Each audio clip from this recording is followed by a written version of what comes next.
ये कहानी है कर्ट की, जिसे सबने बेकार समझा था। उसकी अपनी ही पार्टी से उसे निकाल दिया गया क्योंकि उसकी कॉम्बैट स्किल्स बहुत ही लो लेवल पर थी। पर किसी को ये नहीं पता था वो एक मास्टर है। इवन कर्ट को भी नहीं पता था उसके पास एक ट्रिपल एस रैंक एबिलिटी है। कहानी की शुरुआत में हमें बताया जाता है फेनरियर, जो एक एस रैंक मॉन्स्टर है, उसके लगातार अटैक करने की वजह से इस गाँव के लोगों ने अपनी पूरी सेविंग्स खर्च करके द फ्लेमिंग ड्रैगन फैंग नाम की पार्टी को बुलाया है, जो कर्ट की पार्टी है। हम देखते हैं कर्ट एक दीवार के पीछे छुपकर देख रहा था। तभी उसके पीछे से मॉन्स्टर आ जाता है। लीडर बेंडाना से उसे ट्रैप करने के लिए कहता है। बेंडाना उसे ट्रैप करती है, पर मॉन्स्टर उसे दीवार पे फेंक देता है, जिस वजह से उसे बहुत चोट लगती है। पर हीलर उसे हील कर देती है और उनका लीडर एक बहुत ही खतरनाक अटैक के साथ उस मॉन्स्टर को खत्म कर देता है। अगले सीन में हम देखते हैं वो सभी बैठकर खाना खा रहे होते हैं। लीडर को खाना पसंद नहीं आता, इसलिए वो उसे फेंक देता है। तभी कर्ट वहाँ पर आकर उस जगह को साफ करता है और लीडर उसे दूसरा खाना बनाने के लिए कहता है। तो बेंडाना कर्ट को बताती है कि खाना सबके लिए बनाना, क्योंकि आज तुम्हारा लास्ट दिन है पार्टी में। कर्ट हैरान होकर पूछता है क्या मुझसे कोई गलती हो गई है, जिसपे सब उसे बताते हैं कि अगर हमें ताकतवर होना है तो कमजोरों को निकालना होगा। कर्ट के पास जाने के लिए कोई जगह नहीं थी।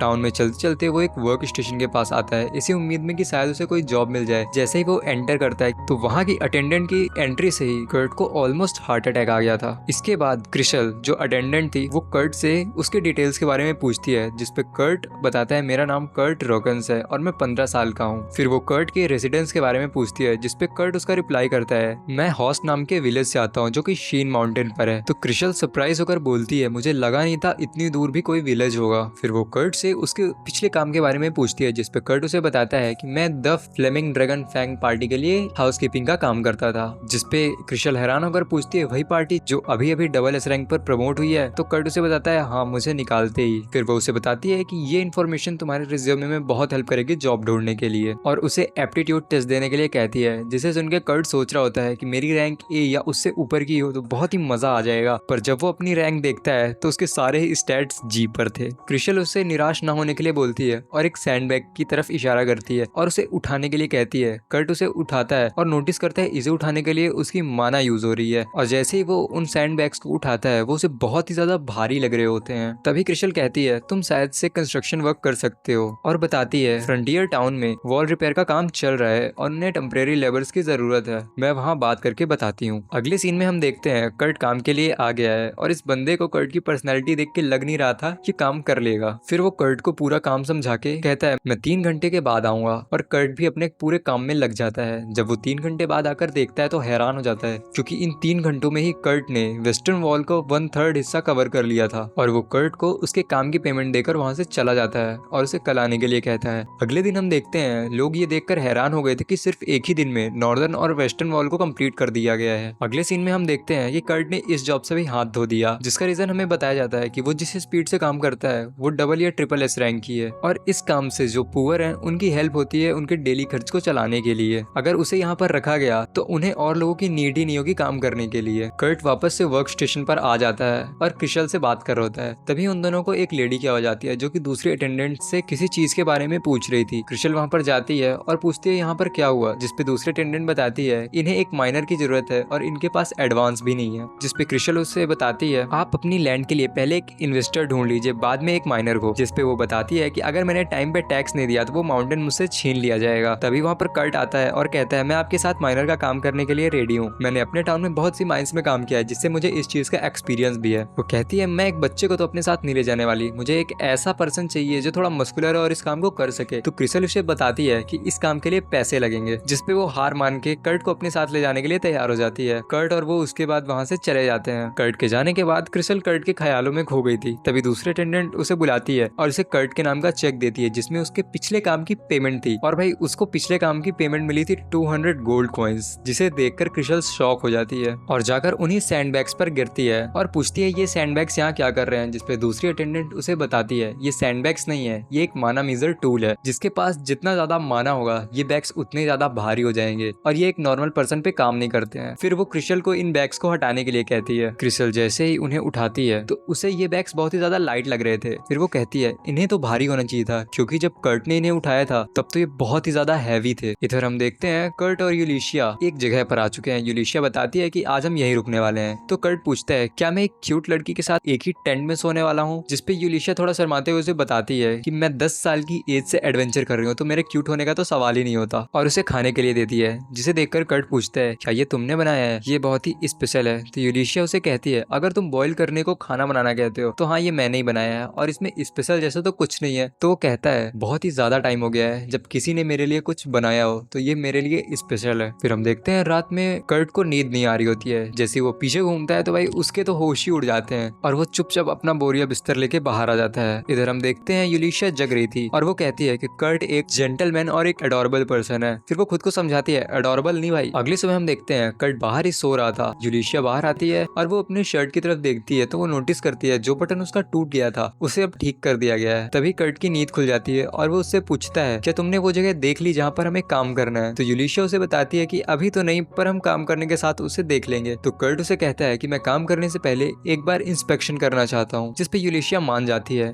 इसके बाद वो एक जगह पर जाता है और एक पत्थर को यूलिशिया को दिखाते हुए उस पे एक हैमर मारता है, जिससे वो पत्थर टूट जाता है और उस पत्थर के अंदर क्रिस्टल्स होते हैं, जिसे देखकर यूलिशिया शॉक हो जाती है। कुछ देर बाद कर्ट बहुत सारे ऐसे क्रिस्टल्स कलेक्ट कर लेता है और उसे बताता है ये अभी इतने महंगे नहीं है, इन्हें मैजिक क्रिस्टल में कन्वर्ट करना होगा। जिसपे यूलिशिया बताती है हाँ मैजिक क्रिस्टल में कन्वर्ट करने के लिए कम से कम 1 या 2 घंटे का टाइम लगेगा। और इधर हम देखते हैं भाई कर्ट ने अपने हाथ से उसे मैजिक क्रिस्टल में कन्वर्ट कर दिया है, जिसे देखकर यूलिशिया फिर से शॉक हो जाती है। और इधर कर्ट सोच रहा होता है कि अगर 1 या 2 घंटे में वो एक क्रिस्टल को मैजिक क्रिस्टल में कन्वर्ट कर रहे हैं तो उसकी क्वालिटी बहुत ही ज्यादा अच्छी होगी। आगे हम देखते हैं यूलिशिया उन क्रिस्टल्स को बेचने के लिए टाउन में आ चुकी है। वो अपनी एक फ्रेंड के पास इन क्रिस्टल को बेचने के लिए आती है। पहली नजर में तो उसकी फ्रेंड बोलती है ये इतने महंगे नहीं है, पर थोड़ा गौर से देखने पर वो कुछ नोटिस करती है और अंदर जाती है। फिर वो बाहर आकर बताती है मैं इसके तुम्हें 10 गोल्ड कॉइन्स दूंगी। जिस पर यूलिशिया शॉक हो जाती है और पूछती है 10 गोल्ड कॉइन्स। फिर उसकी फ्रेंड बताती है ये भले ही देखने में एक नॉर्मल मैजिक क्रिस्टल लग रहा हो, लेकिन इसे जिस तरह से बाइंड किया गया है, इसने जिस तरह से अपने अंदर माना को होल्ड किया है, ये बहुत ही पॉलिश्ड है,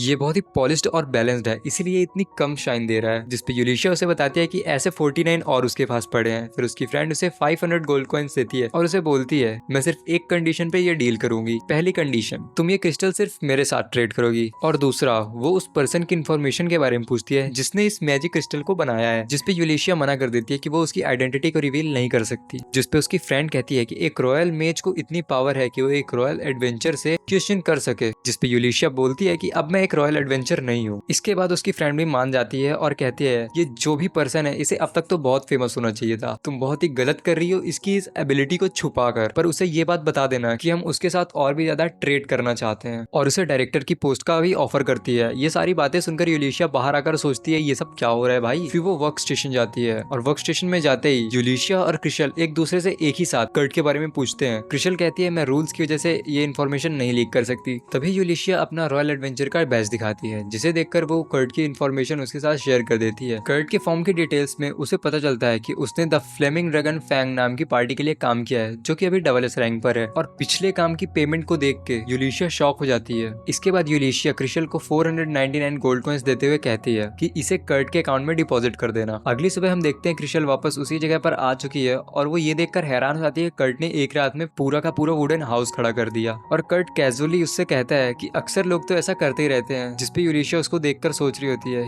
ये एक नॉर्मल पीपल के बस की बात तो नहीं है।